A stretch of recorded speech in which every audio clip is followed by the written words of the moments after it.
Hello everyone and welcome to instant biology by doctor Neelabh. आज जिस topic के ऊपर हम बात करने वाले हैं वो अगेन काफ़ी रिक्वेस्टेड टॉपिक है।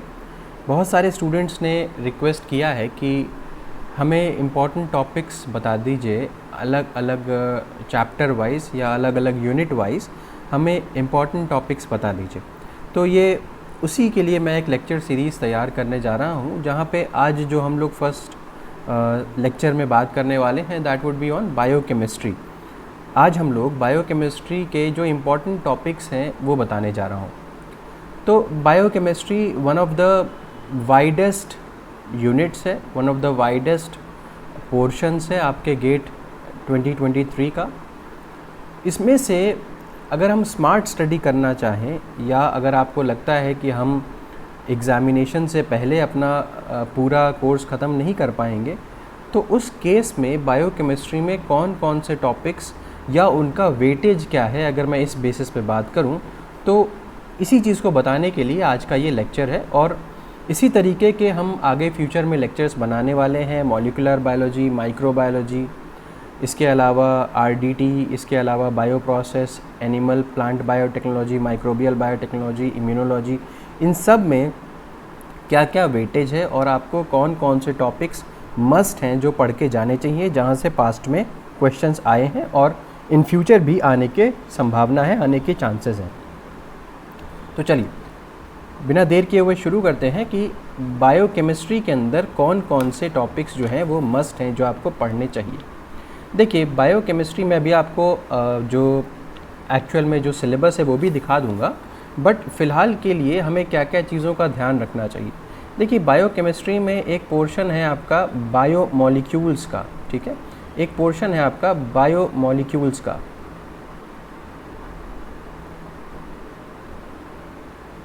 ये बायोमॉलिक्यूल्स का पोर्शन जो है सबसे ज़्यादा इम्पॉर्टेंट है। Biomolecules on the basis of structure and on the basis of function, दोनों की बातचीत आपके सिलेबस में की गई है। लेकिन इन बायोमॉलिक्यूल्स के अंदर क्या पढ़ना है, क्या क्या टॉपिक्स पढ़ने हैं, ये बात पता होनी चाहिए।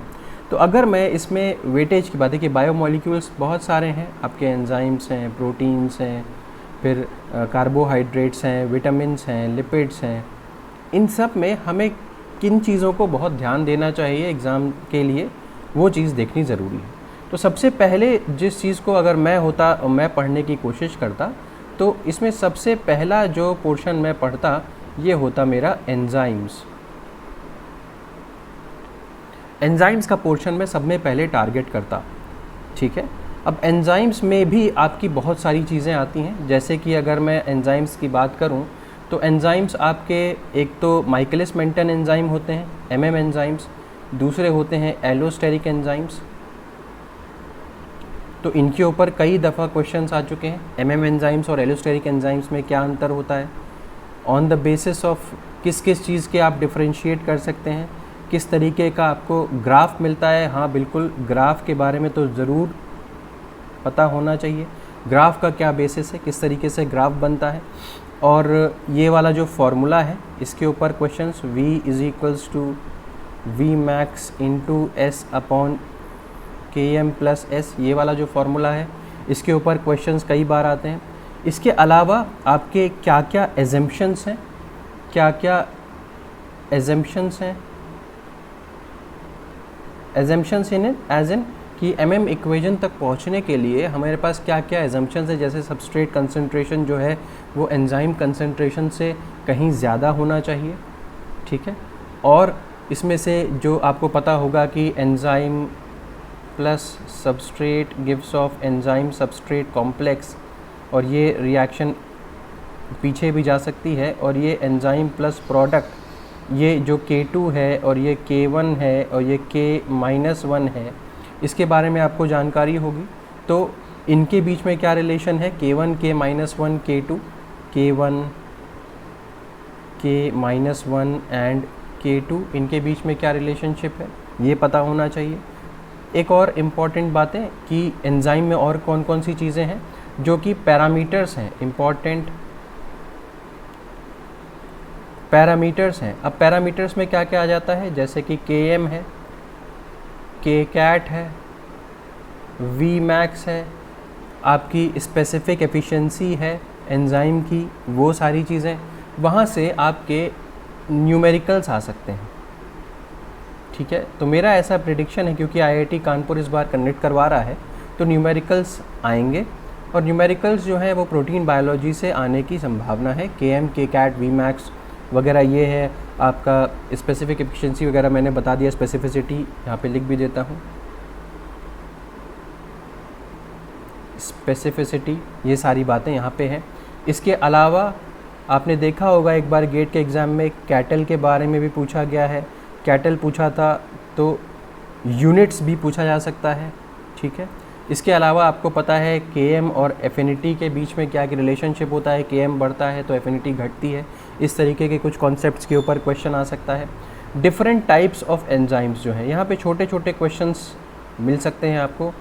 डिफरेंट टाइप्स, जैसे कि एग्जांपल के तौर पे अगर मैं कहूँ तो राइबोजाइम्स, एब्जाइम्स, जाइमोजेंस, ये सब भी पूछा गया हुआ है इन पास्ट, तो ऐसी कोई वजह मुझे समझ में नहीं आती कि इसके ऊपर क्वेश्चन आ नहीं सकता। तो ये, और इसके अलावा एक बड़ा इम्पॉर्टेंट सा टॉपिक है जिसको हम लिख लेते हैं, और वो है एंजाइम इनहिबिशन। एंजाइम इनहिबिशन, इस एंजाइम इनहिबिशन में हमें क्या क्या पता होना चाहिए? देखिए, एंजाइम इनहिबिशन में क्वेश्चंस आपके सभी पे पूछे आ सकते हैं, कॉम्पिटिटिव, नॉन कॉम्पिटिटिव, अनकॉम्पिटिटिव और मिक्स्ड। इन सब की आपको ग्राफ पता होने चाहिए। ग्राफ का मतलब अगर ग्राफ पूछा जाए तो ये भी आपको पता होना चाहिए, और अगर आपको लाइनवीवर बर्क प्लॉट भी पूछा जा रहा है तो ये भी पता होना चाहिए, और इसके साथ एग्जाम्पल्स इसके ज़रूर आइडिया होने चाहिए। ठीक है, कॉम्पिटिटिव इनहिबिशन का क्या एग्जाम्पल है, और नॉन कॉम्पिटिटिव का, अनकॉम्पिटिटिव का, मिक्स्ड का क्या एग्जाम्पल है। ग्राफ तो पता ही होना चाहिए, साथ साथ में इसके एग्जाम्पल्स के बारे में भी हमें पता होना चाहिए, ये चीज़ें होंगी। ठीक, तो ये मैंने बताया आपको एंजाइम्स के बारे में। इतनी बातचीत तो हमें ज़रूर पता होनी चाहिए, मुझे लगता है कि इतनी चीज़ें आ सकती हैं, यहाँ से क्वेश्चन आ सकता है। तो ये तो बातचीत हो गई एंजाइम्स की। अब एंजाइम्स के बाद आता है जो नेक्स्ट प्रायोरिटी है, जिसको इसके बाद हमें पता होना चाहिए, वो है हमारा प्रोटीन्स। अब प्रोटीन्स को अगर हम देखें तो प्रोटीन्स में आ जाता है सबसे पहले अमाइनो एसिड्स, क्योंकि इसके सब्स्टिट्यूएंट्स हैं, सब यूनिट्स हैं enzymes, amino acids. Amino acids के टाइप्स एंड क्लासिफिकेशन, ये बड़ा इम्पॉर्टेंट है। यहाँ से कई दफ़ा क्वेश्चन आ जाते हैं, क्योंकि यहाँ पे हर अमाइनो एसिड की अलग अलग प्रॉपर्टी है। जैसे कि अगर मैं कहूँ तो कौन से अमाइनो एसिड्स ऐसे हैं जो नॉन पोलार हैं, नॉन पोलार, कौन से अमाइनो एसिड्स ऐसे हैं जो पोलार हैं, पोलार में भी कौन से चार्ज्ड हैं, कौन से अनचार्ज्ड हैं, कौन से अल्कोहल कंटेनिंग हैं, कौन से सल्फ़र कंटेनिंग हैं। इस तरीके की बातें जो हैं वो हमें यहाँ पे पता होनी चाहिए। मतलब all in all amino acid का क्लासिफिकेशन एकदम दिमाग में क्लियर होना चाहिए, और अगर हम याद कर सकें तो उसके स्ट्रक्चर्स के बारे में इन डेप्थ आइडिया होना चाहिए। ठीक है, ये बात हुई कि अमाइनो एसिड्स के बेसिक चीज़ें। अब अमाइनो एसिड्स के अलावा यहाँ पे आपने देखा होगा कि अक्सर यहाँ पे चार्ज पूछ देता है, यानी कि आपको एक पेप्टाइड दे देगा और पेप्टाइड के ऊपर पूछेगा कि इस pH के ऊपर क्या चार्ज है, at a given pH what is the charge on the peptide. तो इस तरीके का क्वेश्चन बहुत ज़्यादा आता है, ये पता होना चाहिए। इसके अलावा जो आपके एंजाइम्स हैं, या इसके अलावा जो आपने देखा होगा ना, एक एंजाइम में एक और बात मुझे बतानी है कि क्लीवेज वाले जो क्वेश्चंस होते हैं, जैसे कि ट्रिप्सिन है, काइमोट्रिप्सिन है, साइनोजन ब्रोमाइड है, इसके अलावा एंडो पेप्टाइडेजेस हैं, या कार्बोक्सी पेप्टाइडेजेस हैं, अमाइनो पेप्टाइडेजेस हैं, ये कहाँ पे कट करते हैं, पेप्सिन, ये सब कहाँ पे कट कर सकते हैं, ये एग्जैक्टली हमारे दिमाग में क्लियर होना चाहिए। ठीक है, तो C टर्मिनल पे कट करते हैं, N टर्मिनल पे कट करते हैं, वहाँ पे प्रोलीन का क्या रोल है, क्योंकि आपको पता होगा प्रोलीन एक एक्सेप्शन है, अगर ये पाया जा रहा होगा अगल या बगल में तो फिर वो कट नहीं होगा। ये पूरा कॉन्सेप्ट हमें दिमाग में होना चाहिए। चलिए वापस आ जाते हैं अमाइनो एसिड्स के ऊपर। तो अमाइनो एसिड्स के हमें स्ट्रक्चर या फंक्शन पता होने चाहिए। इसके अलावा प्रोटीन्स में हमें इसका प्राइमरी स्ट्रक्चर, सेकेंडरी स्ट्रक्चर और टर्चरी स्ट्रक्चर, और अगर क्वाटरनरी स्ट्रक्चर अवेलेबल है तो वो भी पता होना चाहिए। ठीक है, इसके अलावा DL कॉन्फ़िगरेशन जो है, small d small l configuration जो है, R एंड S कॉन्फ़िगरेशन जो है, इसके बारे में आइडिया होना चाहिए। ठीक है, अच्छा, प्राइमरी, सेकेंडरी, टर्चरी और क्वाटरनरी स्ट्रक्चर्स में, सेकेंडरी में अच्छा कौन कौन सी बॉन्डिंग यहाँ पे पाई जाए। जैसे प्राइमरी में आपको पता है कि पेप्टाइड बॉन्ड होगा, सेकेंडरी में आपको पता होगा हाइड्रोजन बॉन्डिंग देखने को मिलेगी, टर्चरी में कौन कौन सी बॉन्डिंग देखने को मिलती है, इस तरीके की कुछ बातें, और क्वाटरनरी कहाँ पे देखने को मिलता है, इस तरीके की कुछ चीज़ें यहाँ से आपको पूछी जा सकती। ठीक है, तो ये बातचीत हो गई हमारे प्रोटीन्स की। मैंने अगेन बता दिया कि यहाँ से न्यूमेरिकल्स कहाँ से आ सकते हैं, वो चार्ज कैलकुलेट करने वाला न्यूमेरिकल आ सकता है, वो पूछा जा सकता है, और प्राइमरी स्ट्रक्चर के ऊपर न्यूमेरिकल पूछे जाते हैं। इसके ऊपर बहुत ज़्यादा कॉम्प्लिकेटेड नहीं, प्रोबेबिलिटी बेस्ड न्यूमेरिकल्स पूछे जाते हैं कि जैसे कि अगर एक एग्जांपल के तौर पे अगर मैं बताऊं कि एक पेप्टाइड है जिसमें 5, 2, 3, 4 और ये 5 अमाइनो एसिड पाए जा रहे हैं, और इन 5 अमाइनो एसिड में अगर हम कितनी तरीके से इसको अरेंज कर सकते हैं, वो आपको alanine, glycine, tryptophan, tyrosine, phenylalanine दे देंगे और बोलेंगे कि इसको कितनी कितनी तरीके से अरेंज कर सकते हैं। या एक आपने क्वेश्चन देखा होगा कि एक सिस्टीन रेजिड्यू है, वो कितनी तरीके से बॉन्ड बना सकता है, इस तरीके के क्वेश्चंस यहाँ पे पूछे जा सकते हैं। ये हो गया, तो ये हो गया प्रोटीन्स के बारे में। तीसरी की बात करूँ अगर मैं, तो कार्बोहाइड्रेट्स, कार्ब्स। देखिए, तो सबसे पहला एंजाइम हो गया, फिर प्रोटीन हो गया, फिर कार्ब्स के बारे में देखना है। कार्ब में सबसे इम्पॉर्टेंट है आपको ऑलिगोसैकेराइड एंड पॉलीसैकेराइड के बारे में अच्छे से पता होना चाहिए। ज़्यादातर यहाँ से क्या पूछा जाता है कि आपकी बाइंडिंग किस तरीके की है, बीटा 1,4 है कि अल्फ़ा 1,4 है कि 1,2 टाइप की बाइंडिंग है, किस तरीके की बाइंडिंग है, ये बातचीत हमें पता होनी चाहिए। यही चीज़ यहाँ से पूछी जाती है। तो बेसिकली रट्टाफिकेशन वाली कुछ चीज़ें यहाँ पे हैं, आपको बॉन्डिंग पता होनी चाहिए, और तो और कौन कौन से कंपोनेंट्स हैं ये पता होने चाहिए। जैसे एक डाइसैकेराइड है, या सॉरी डाइसैकेराइड बोल रहा हूँ, अगर एक ऑलिगोसैकेराइड है या एक पॉलीसैकेराइड है तो उसके सब्स्टिट्यूएंट क्या क्या है। जैसे सेल्यूलोज है तो वो ग्लूकोज से मिलकर के बना हुआ है, इस तरीके की कुछ बातें। ठीक है, चलिए, तो कार्बोहाइड्रेट हम लोगों ने समझ लिया। अब आते हैं लिपिड्स के ऊपर। लिपिड से बहुत ज़्यादा क्वेश्चन, अच्छा लिपिड्स के पहले मुझे लिख लेना चाहिए यहाँ पे न्यूक्लिक एसिड्स में देखिए डीएनए वगैरह से क्वेश्चन आते हैं। डीएनए में क्या क्या चीज़ें, जो ए है, ए फॉर्म है, बी फॉर्म है, जेड फॉर्म ऑफ डीएनए है, इनके बीच में डिफरेंसेस पता होने चाहिए। इसके साथ साथ आपको DNA, B form of DNA at least इसकी पिच पता होनी चाहिए, राइज पता होना चाहिए, एंगल पता होना चाहिए, डाया पता होना चाहिए। ये सारी कुछ बातें हैं जो आपके दिमाग में होनी चाहिए when we are talking about nucleic acids. ठीक है, डीएनए सेम वे में आरएनए, स्ट्रक्चरल डिफरेंस क्या है, न्यूक्लियोटाइड कैसा होता है, न्यूक्लियोसाइड कैसा होता है, प्यूरिन और पिरिमिडीन में बेसिक स्ट्रक्चर क्या है, अगर आप याद कर सकते हैं तो आपको प्यूरिन और पिरिमिडीन्स, जो एडेनिन, गुआनिन, साइटोसिन, थाइमिन है, इनके बारे में आपको स्ट्रक्चरल लेवल पे आइडिया अच्छे से होना चाहिए कि किसका अगर हम मिथाइलेशन कर दें तो क्या बन जाता है, किस में अगर हम अमाइन ग्रुप हटा दें तो क्या बन जाता है, कुछ इस तरीके की बातचीत। ठीक है, तो न्यूक्लिक एसिड्स हम लोगों ने कवर कर लिया। अब आ जाते हैं लिपिड्स के ऊपर। ठीक है, लिपिड्स में मैंने बहुत ज़्यादा तो क्वेश्चंस नहीं देखे यहाँ से। हाँ, यहाँ से एक सिरामाइड क्या होता है, गैंग्लियोसाइड क्या होता है, ये कई बार मैंने देखा है अलग अलग एग्ज़ाम्स में। ग्लोबोसाइड क्या होता है, ये कहाँ पाए जाते हैं, इनका क्या रोल है, ये कुछ इस तरीके की बातचीत मैंने देखी है। तो वो आप अगर चाहें तो यहाँ से पढ़ सकते हैं, इतना ज़्यादा कुछ बात नहीं। चलिए, ठीक है, तो ये हम लोगों ने लिपिड को समझ लिया। Lipid basically protein, enzymes, nucleic acids, carbohydrates, इनको पूरी तरीके से हम लोगों ने देख लिया है। तो उम्मीद है आपको ये बात समझ में आई होगी। ठीक है, तो अब आगे बढ़ते हैं और देखते हैं कि और क्या क्या चीज़ें हैं। तो ये तो बेसिकली बायोमॉलिक्यूल्स की बात हो गई।